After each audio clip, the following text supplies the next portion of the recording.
بسم اللہ والصلاۃ والسلام علی رسول اللہ۔ جیسے کہ آپ تمام حضرات کو معلوم ہے کہ ہم ختم نبوت کے حوالے سے گفتگو کریں، آج قسط نمبر 2 ہے۔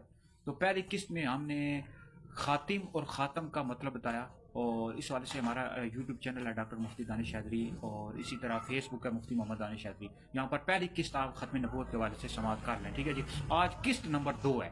تو یہ قادیانی جو ہیں یہ نبوت کے حوالے سے جو تقسیم کرتے ہیں، یہ 3 طرح کی تقسیم کرتے ہیں۔ یہ جو غلام احمد قادیانی دجال لانتی اور اس کے جو پیروکار ہیں مرزائی قادیانی احمدی، تو یہ نبوت کے حوالے سے 3 طرح کی تقسیم کرتے ہیں۔ ذلی بروزی کا مطلب ہوتا ہے سایہ، یعنی نبی کریم علیہ السلام کی نبوت میں فنا ہو کر معاذ اللہ کوئی نبوت کا مقام حاصل کر سکتا ہے۔ اس طرح تشریح اور غیر تشریح کا مطلب یہ ہوتا ہے کہ نئی شریعت لے کر آنے والا نبی، اور غیر تشریح یعنی اسی شریعت کا پیروکار ہو اور وہ نبی ہو۔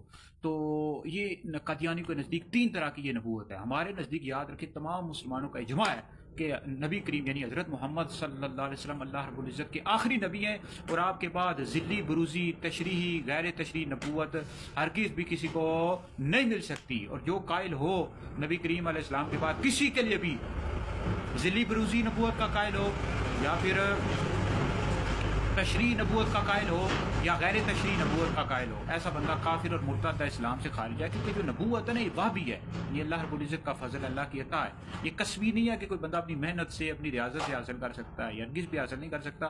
جیسے کہ اہل سنت کی کتاب المعتقد والمنتقد میں لکھا ہوا ہے کہ جو بندہ جو نبوت کو کسبی مانے وہ بندہ کافر ہے، صفحہ نمبر 107 ہے۔ اب جیسے کہ ذلی بروزی کے حوالے سے یہ مرزا غلام قادیانی کہتا ہے، یام الصلح خزائن اس کی کتاب ہے، کہ حضرت عمر کا وجود، حضرت عمر فاروق اعظم کا وجود ذلی طور پر گویا سرکار کا وجود ہی تھا۔ ایک اور جگہ لکھتا ہے خلیفہ در حقیقت سرکار کا ذل ہوتا ہے، نسایہ ہوتا ہے۔ یہ سب مرزا غلام احمد قادیانی کی دھوکہ دہی ہے، فراڈ ہے، جھوٹ ہے، ٹھیک ہے جی۔ اور میرا یہ چیلنج ہے قادیانیوں کو، غلام احمد قادیانی اور اس کے جو پیروکار ہیں سب کو چیلنج ہے بھائی، نبی کریم علیہ السلام کے بعد جو سب سے افضل ذات ہے حضرت صدیق اکبر، خلیفہ اول صدیق اکبر، پھر فاروق اعظم، پھر عثمان غنی، پھر مولا علی، ان چاروں نے کبھی اس طرح کی کوئی بات کی ہے؟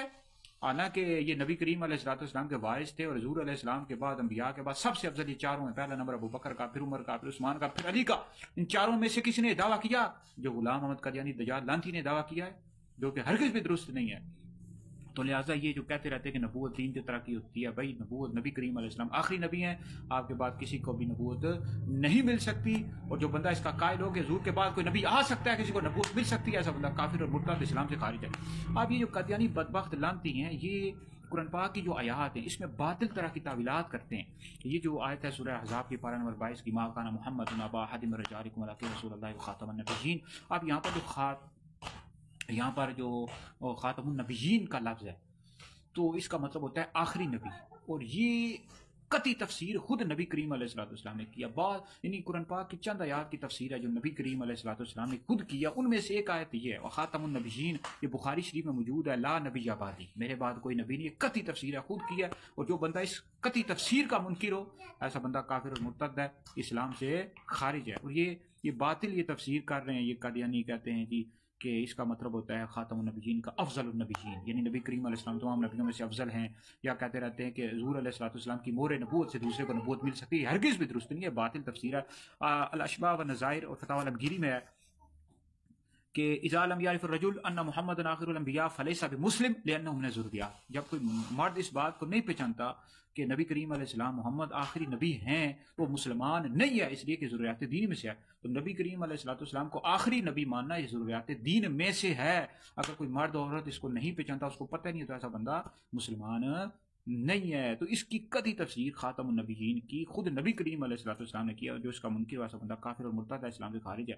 اس طرح کہتے رہتے ہیں جی خاتم النبیین میں الف لام عہد کا ہے، الف لام استغراقی نہیں ہے۔ او قادیانیوں، اور تمہارا جیل قادیانی جو تھا غلام احمد قادیانی، یہ پڑھ لیتا کوئی صرف نحو، وہ جیل بندے کو کچھ پتہ ہی نہیں تھا، وہ پڑھا ہوتا تو پتہ ہوتا نا اس جیل بندے کو، صرف نحو کو پتہ ہی نہیں ہے، صرف نحو کو عربی گرامر کا اس کو پتہ ہی نہیں تھا، اس طرح کی جہالانہ باتیں کرتا رہا ہے۔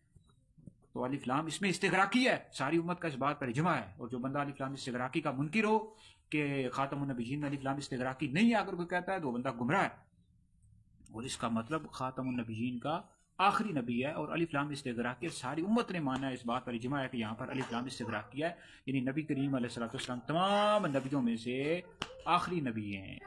اور یہ جو حدیث ہے لا نبی بعدی، حدیث متواتر ہے، حدیث متواتر کا منکر کافر ہوتا ہے اور یہ اجماع امت کے بھی خلاف ہے. تو یہ دیکھیں ابھی تو میں نے مزید اس حوالے سے قسط نمبر 3 میں گفتگو کرنی ہے جو دیگر قرآن پاک کی آیات ہیں ان کے حوالے سے جو باطل تعویلات پیش کرتے رہتے ہیں, پھر نبی کریم علیہ السلام کی حدیث کے حوالے سے. تو انشاءاللہ قسط وار میں گفتگو کر رہا ہوں. ہمارا یوٹیوب چینل ہے ڈاکٹر مفتی دانش حیدری, یوٹیوب چینل ہے مفتی محمد دانش حیدری, فیس بک ہے, ٹک ٹاک بھی موجود ہے ڈاکٹر مفتی دانش حیدری, اور یہ موجود ہے. ہمارے فتاوی جات بھی آتے رہتے ہیں ختم نبوت کے حوالے سے, حیدری دارالفتاء سنت کی طرف سے آتے رہتے ہیں. انشاءاللہ ایک کتاب بھی شائع کر دوں گا. تو قسط وار ہم گفتگو کریں, ہمارے یوٹیوب چینل پر آپ ویڈیو سنیں بھی, شیئر بھی کر دیں, اللہ کی رضا کے لیے. پہلے ہم نے مسئلہ افضلیت کو بیان کیا تھا, پھر خلافت کو بیان کیا, اب ختم نبوت کے حوالے سے انشاءاللہ تفصیل کے ساتھ واضح کرتا رہوں گا. آپ روز سنا کریں ویڈیو اور شیئر بھی کر دیں, کم از کم ایک بندے تک ضرور پہنچائیں ختم نبوت کے حوالے سے. ہمارے نبی کریم علیہ السلام اللہ کے آخری نبی ہیں, یہ بچوں کو یہ ویڈیو سنائیں بھائی. ہر بندے کو یہ بات پتہ ہونی چاہیے اللہ رب العزت ایک ہے, نبی کریم علیہ السلام اللہ کے آخری نبی ہیں. اس کے بعد جو تیسری بات ہے کہ انبیاء کے بعد سب سے افضل ابو بکر ہیں, پھر عمر ہیں, پھر عثمان ہیں, پھر علی ہیں. تو یہ باتیں پتہ ہونی چاہیے, ٹھیک ہے. اور جو بندہ مولا علی کو ابو بکر عمر سے افضل کہے, ایسا بندہ گمراہ اہل سنت سے خارج ہے. تو تفسیر کے ساتھ میں گفتگو کروں گا ختم نبوت کے حوالے سے اگلی آنے والی قسط میں, ٹھیک ہے جی. مزید آپ کو بتاؤں گا جو قرآن پاک کی آیات ہیں اس حوالے سے قادیانی بدبخت فلانتی کیا تعویلات کرتے ہیں. اور میرا قادیانیوں کا چیلنج ہے, اور خاتم النبیین کی جو باطل تعویل کرتے رہتے ہو تم اپنی طرف سے, تم پڑھو تو تمہیں پتا ہو نا. قادیانیوں الف لام آدی کا کہتے ہو, اس میں استغراقی ہے. تمام امت کا اس بات پر اجماع ہے. ذلی بروزی تشریح غیر تشریح نبوت کے قائل ہو تم, بدبخت لانتی ہو. تمہیں شرم نہیں آتی, نبی کریم علیہ السلام کے ٹکڑوں پر پڑھ رہے ہو, حضور علیہ السلام کے ٹکڑوں پر پڑھ رہے ہو, حضور علیہ السلام کے نام کے ساتھ غداری بے وفائی کر رہے ہو. دوبارہ کلمہ پڑھو, اپنے بچوں کو بھی پڑھاؤ, خود بھی پڑھو, اپنی عورتوں کو بھی پڑھاؤ, دوبارہ کلمہ پڑھو اور حضور علیہ السلام کے دامن کے ساتھ وابستہ ہو جاؤ, حضور علیہ السلام کا کلمہ پڑھو. تو مزید انشاءاللہ اگلی آنے والی ویڈیو میں گفتگو کریں گے, اور قادیانی بدبختوں کا ہم علمی تعاقب کریں گے, ان کو ہرگز بھی نہیں چھوڑیں گے. ہر محاذ پر, ہم ہر جگہ پر انشاءاللہ تحریر ہو, فتاوی جات ہوں, ویڈیوز کے ذریعے ان کا علمی تعاقب کرتے رہیں گے.